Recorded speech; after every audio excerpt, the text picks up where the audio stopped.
Shoutout pala kay Jerry Boy Navarro din nagbigay siya ng malalaking hipon at bumili na rin kami ng sweet corn.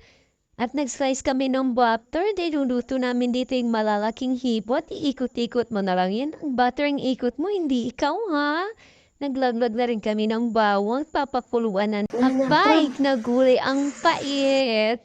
Ayan, ihulog mo na yung hipon para maluto at makakain na tayo. Ihalo mo nang ihalo, wag yung kwento ng ibang ipinaghahalo mo kundi ang hipon. Maglagay na rin tayo ng Sprite, iikot-ikot mo, hindi yung kwento ng ibang pinag-iikot-ikot mo. Yan, maglagay na rin tayo ng oyster sauce para lalong sumarap, para mag-enjoy tayong kumain. Ihalo mo nang ihalo yan, papait, ginisa na rin. Ihalo mo nang ihalo. At para mamaya makakain na lalong mas sweet, sweet ang ating kwentuhan.